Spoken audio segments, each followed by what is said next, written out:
The following program is sponsored by Friends of Life Outreach International.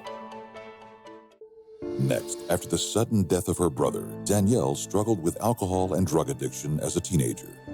We had already lost one child, in a tragic car accident, and now Danielle was running this risk with her behavior, and it was devastating. I did not feel any of the pain that I was feeling, and so it was this magical bullet. A family's journey through addiction and recovery. Next.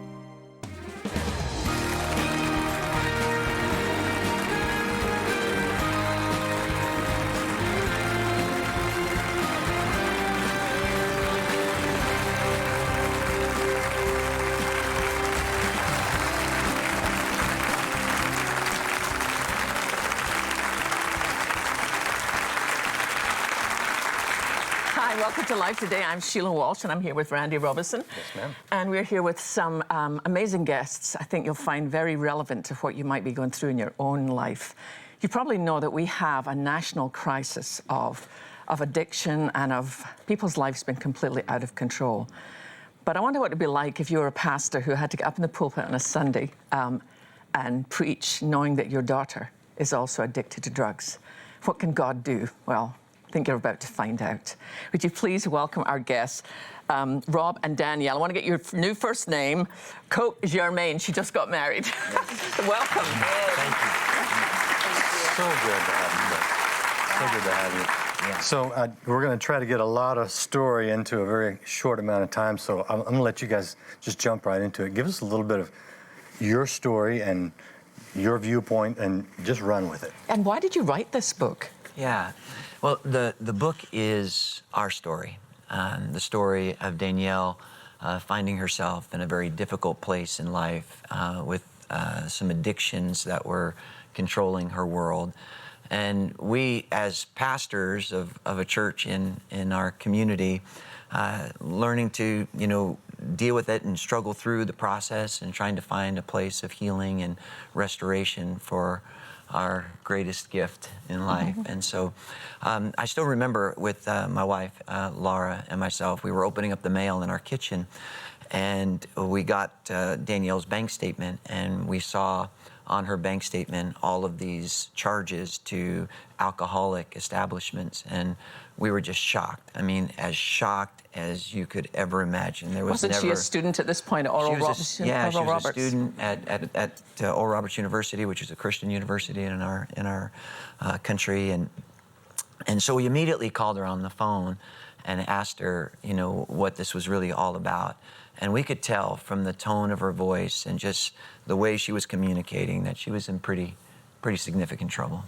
Yeah, so a key part of that story is when I was 14 years old, I lost my brother, their son, in a car accident. We were super close, and when I was 14, I didn't have the emotional capacity to handle that gratitude of a loss. And so I remember that intense feeling of needing to escape the way that I felt. I did not want to feel that way anymore, and I didn't know how to handle that or how I was going to get out of my emotions, but I knew that I needed to. And so I pretty much, first thing, boys, attention from boys. I was 14, didn't quite have the access that I would have when I would get older. And so when I went to high school, I started experimenting with drugs and alcohol, and I knew that it made me feel different, that it made me feel good. I felt like my personality came alive. I was electric. I did not feel any of the pain that I was feeling, and so it was this magical bullet. And then when I got to college, I didn't even have the limitations of parents. My addiction went wild, but I went there, with the dream of walking in their footsteps. They also went to ORU. I really wanted to be, restore my relationship with the Lord, have the college experience, When did you know that Danielle was really in trouble? I think, honestly, we had no idea. I wish we would have been a little bit clued in. Maybe our own grief journey, clouded our perspective a little bit in terms of understanding what the needs in our children were. But when we got that bill it was the first idea that we had that Danielle was ever even experimenting with things. And we didn't know, even at that stage in the journey, how significant it was. But when she said, Dad, I need to come home, then we knew that it was more than just college experimentation, that there was something really significant going on. Yeah, so can I ask you something? Because you both mentioned your son, your brother, Caleb, right? Yes. That was obviously a very, very difficult situation, losing him that suddenly, that quickly. Yeah. Tell me a little bit about him so we can understand why it was so hard. Well, any parent that loses a child, it's a devastating experience. Yeah. I mean, there's just no words to describe the excruciating pain, of that experience. You as parents, you know, or even as adults, that you're supposed to bury your parents. You're not supposed to bury your kids. And so, and Caleb was a unique personality. He was the captain of his basketball team. He took his basketball team to the state championship. He was an all-American kid. He was extremely good-looking, very popular, and he just doted on his little sister, and it was just a magical relationship as parents to see. And so, Most brothers don't like hanging out with their little sisters, but he did. Like, my friends were his friends were my friends. It was always just, he was my protector. Huge loss. Yeah. There's a really poignant scene in the book where you describe you coming home from a party and you're drunk, and you crash your car into something. At what point did you realize that's exactly the same road where my brother died? Well, many hours after I woke up, the fog cleared, and I had a conversation with my dad, and he had mentioned something about that. And of course, I was lying at that point. Texting and driving was the story. But there was just this realization when I was actually driving again down that road, and I saw the tree where Caleb had hit, the tree that Caleb had hit, and I just sank. Yeah. And I think that was part of the emotion too, even as a parent, that we had already lost one child, in a tragic car accident, and now Danielle was running this risk with her behavior, and it was devastating. The emotions of that were just beyond anything we could ever process, And so, but when she was at school, we heard that in her voice. Things became very, very aware from our perspective that she was in trouble. We brought her home, and we connected with a family counselor who really recommended for Danielle to go to 90 meetings in 90 days. That was the mantra. Okay, so because I don't think we knew how serious her issues were. We knew she was in trouble, but we didn't know, again, whether it was something that was worthy of rehab or something that she could manage with concentrated effort. And what were you using, Danielle? I was using Adderall to wake up, study, party drug, the college famous drug, and then I would smoke weed to go to sleep and drink. Wow. Partying, yeah. And then, so cycle. you were involved in those 90 days program, and there were some, minor relapses during that time. But after the course of the summer unfolded, we felt like she had been sober for a period of time, and we thought, okay, maybe she's gotten this thing underneath her belt, and so we sent her back to school a second time. Back to ORU with much different set of circumstances. No car, no extra money. Everything, changed. And we thought, since her former youth pastor was there, that she had, the support system that she needed, and that she was going to do really well. Yeah, well, and it's ORU. I graduated there too. The societal pressure is to not do those things. You sign an honor code to not do those things. Oh, yeah, I was supposed to sign that too, but go ahead. So when you landed back at ORU, how long did it take before you fell right back off the wagon? So when I went back to ORU, I was dedicated. Like I was convinced I had a problem. I was excited to start over again. I felt like I was back on track with my life, and I had one conversation. The first day I got back, my friend took me to coffee, and she knew that I was in recovery, and she had just mentioned one small thing. All she said was, it's gonna suck that we can't drink together this year. Like, she was like, I'm happy for you, but it's going to kind of suck. And I was like, well, maybe one drink won't hurt. And the insanity of addiction is that in one moment you can go from being gung-ho recovery to done. So easily convinced, and and that let me right back into my addiction. And so a couple of months went by, and we were on the phone, and she's in active addiction this whole time, and her life is spiraling out of control. But, you know, part of the challenge, you know, sometimes with, you know, raising kids is, you know, she was a master manipulator. She was a fantastic liar. And we've always had a very close relationship, and she, you know, kind of played off of that and knew exactly which buttons to push and what I needed to hear. But I could tell in a phone conversation that we had right before I was going on a missions trip to Uganda, my wife was right in the middle of a women's conference at our church. I could just tell that maybe everything wasn't right. I wasn't sure, but when I got to Uganda, I wrote her an email and I said, Danielle, we just had this incredible conversation on the phone, and you shared, you know, your heart with us.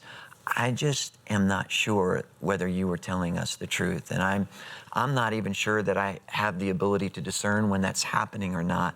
But just hear me out here for a second. I love you more than I could ever say with words, and if I'm wrong, please just, you know, write it off as something that, you know, a concerned father is just wanting to explore. But if I'm right, just know there's no judgment.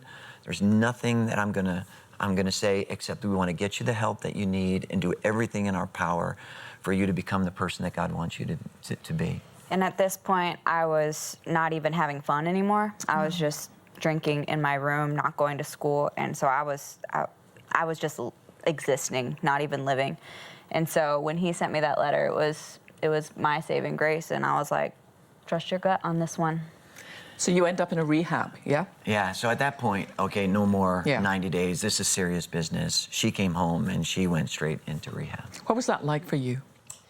Well, when you have numbed your emotions from 14 to 20, you experience all your emotions all at once. But I knew that I had to experience them if I was going to be serious about recovery, if I had any chance at sobriety and long-term recovery. And so I walked that out. I walked out every emotion, every rejection from a boy, every part of the pain that we experienced with Caleb, and it sucked. So you say it was not fun at the time, but what did it do for you? Worth it. Yeah. Yeah. And one of the Worth things it. that I think that we both were able to wrap our understanding around, which I had never really considered this concept, is when you think about drugs and you think about addiction, you always think about it, well, it's a choice, and you can do it or you can't do it or whatever. And the whole idea of, is addiction a disease or is it a choice, kind of came into the forefront of our thinking, and some thoughts that I'd never had before. And part of it was a recognition, I guess, that you know, because Danielle was talking in terms of, you know, this is a disease, and that was being communicated, you know, quite forcefully within the environment that she was a part of. And I loved the wording that they used. It's not a disease of choice. What starts as a choice then becomes something that becomes uncontrollable. There's a chemical transformation that takes place in your body that makes you crave and makes you, you know, spiral out of control. And the reason why, because I always thought, well, if you make it a disease, then you've given somebody an out. You've given them an excuse that they're not necessarily going to own and take personal responsibility for their life. But what I learned is that when someone fully recognizes that there is an issue in their life that they can't control, it's very similar to someone who has a physical disease. They know they can't eat certain foods, they can't do certain things. For Danielle, she knew that she can't drink in moderation. She can't, you know, take, you know, this approach to life where it's socially acceptable. For her, there was a phrase that she brought to my attention. To drink is to die. To drink is to die. For her, it was the way her body would respond to alcohol. And so it was helpful, I think, for us to recognize, you know, the unique set of circumstances around, you know, Danielle's addiction. Let me ask you, Danielle, there's so much more in your story, but what is life like for you now? And how did you gain trust again? Because I think trust is a big issue, and you were very close, and I know that part of the addiction is lying. What is your life like now? Well, my life is, in comparison, really good. Recovery is possible. Like, that's what I would really want to say. I just got married. Which, 3 weeks ago. The girl that stood down the aisle 3 weeks ago is not a girl who could have gotten married 3 years ago. That's not the type of relationships I was capable of. I have friends now. I work in ministry. I work for the Landing ministry at our church, which is the Youth Celebrate Recovery program. Wow. Life is good, but I also want to say that recovery is a journey. So life is still hard. The only sobriety that I have is the day in front of me. I have 24 hours of sobriety. I have the hour that I'm in right now. So someone who's sober for one day, me and him have the same amount of sobriety. How are you different as a pastor because of what you've walked through with Danielle? Oh, my whole life has been transformed in terms of the sensitivity that I have for people who are walking through really significant issues. And I think that's part of the process. You know, for Danielle, it was Adderall, and it was weed, and it was alcohol. But there are addictions that surface in people's lives in all kinds of different ways. Yeah. And so even as a church, as a pastor of a large congregation in our community, and when I look out on Sunday morning and I see the thousands of people who gather there, I just recognize that there are real issues that people are facing in a whole host of different ways. And so people are struggling with eating disorders, people are struggling with divorce issues, people are struggling with alcohol, obviously drugs, you know, pornography, sex addiction issues. And to recognize that the pathway to healing is very similar for all of these different things. We need faith in God. We need good community. We need good friends. We need good support systems. We need good information. And actually, that's a part of what this book is. It's not just our story. It's a very practical guide for how you can walk through these kinds of challenges, especially for parents and children. We wrote this book with my voice as a father and Danielle's voice as someone going through the challenges. And it's magnificently raw and real. It is. It's not sugar-coated. No, not at all. It's just the way it is. And with all of our tears and with all of her struggles and her sense of humor and her wit, it all comes through in this book. And so we're really proud of it. And we hope that it will be a source of inspiration. And There's one thing that you told me earlier that I want to bring out, because yes, we need to address the physical and psychological aspects of addiction, but yet most of the girls that went through, or people, I don't know if they're all girls, went through the program with you that didn't address it with a spiritual component, didn't quite have the same success. What exactly did you tell me earlier? I attribute my recovery to Christianity. Like, I fought for my Christianity in rehab, and I think How many of them relapsed?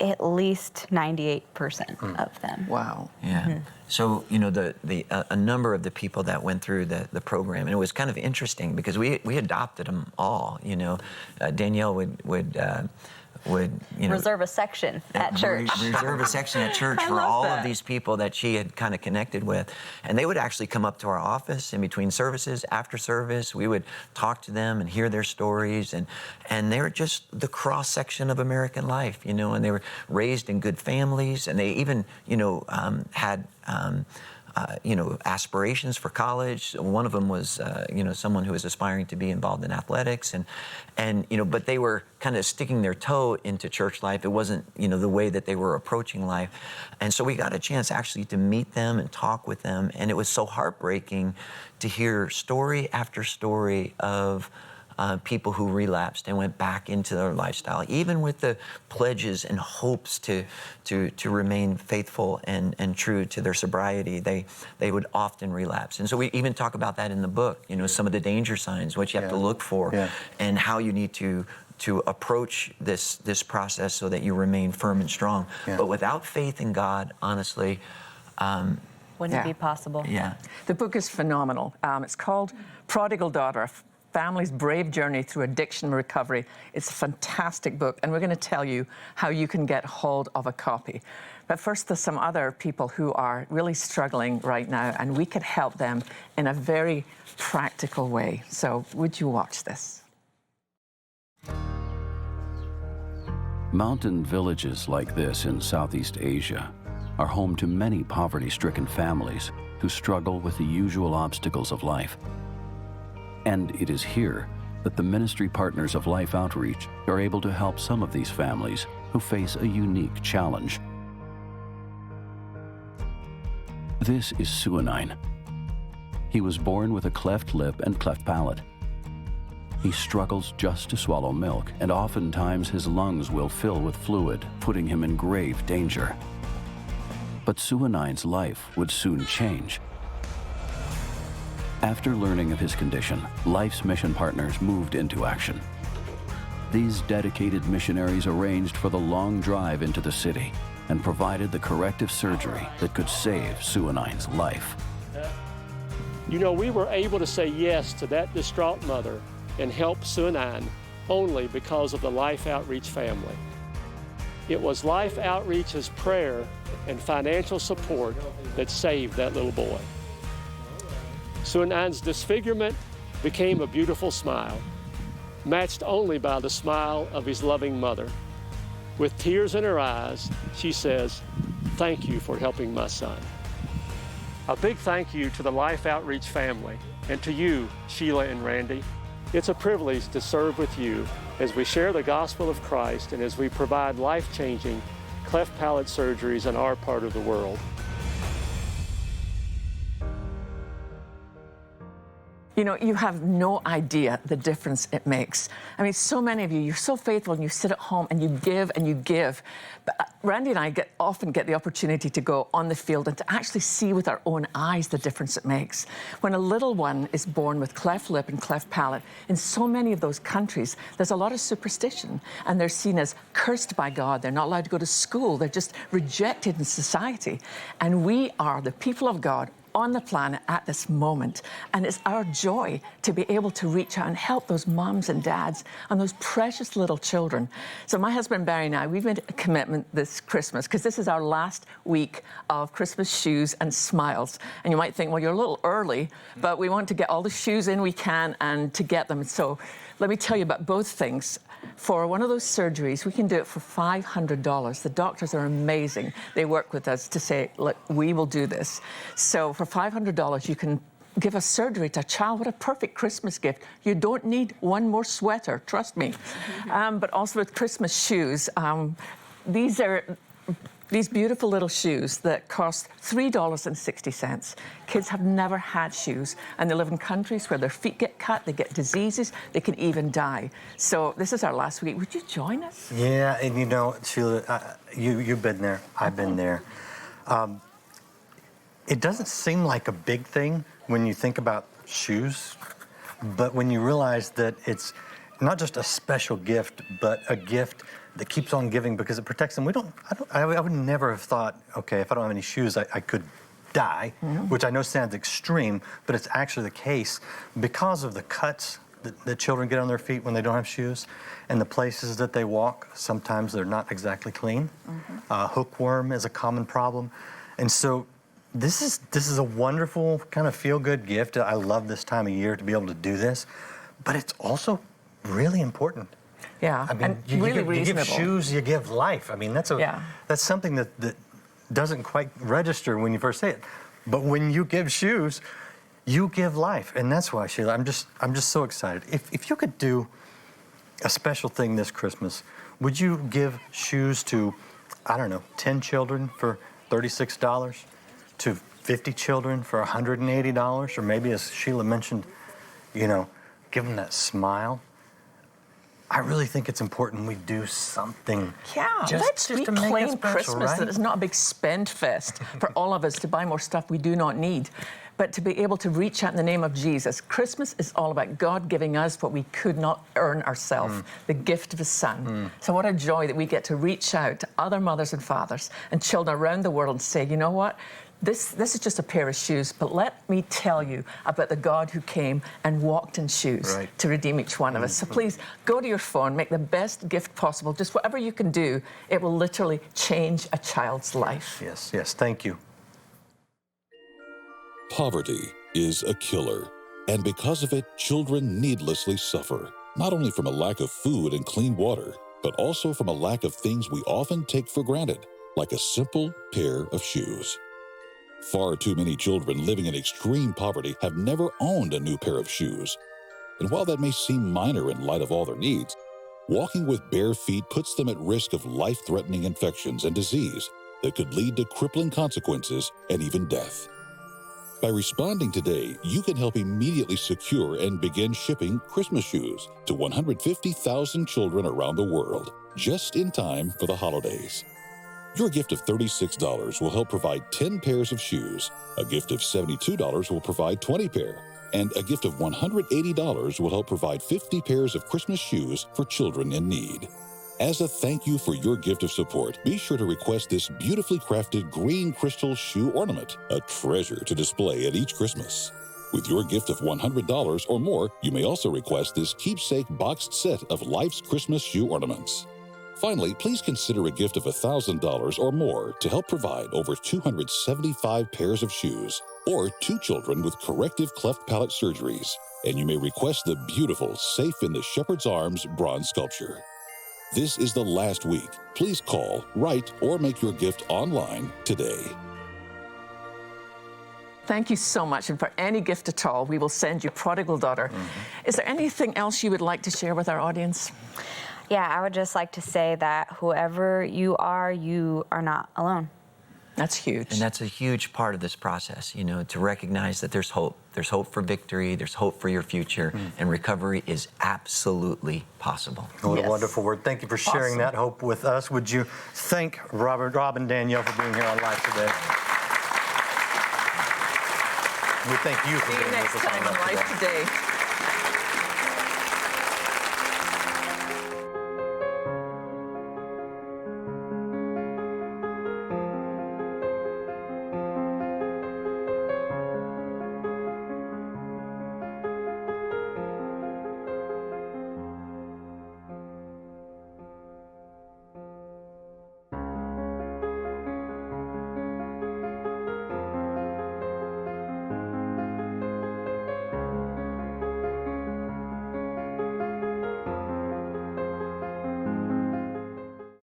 After much prayer and grieving, God took them from miscarriages to miracle triplets. Be inspired to pray big things tomorrow.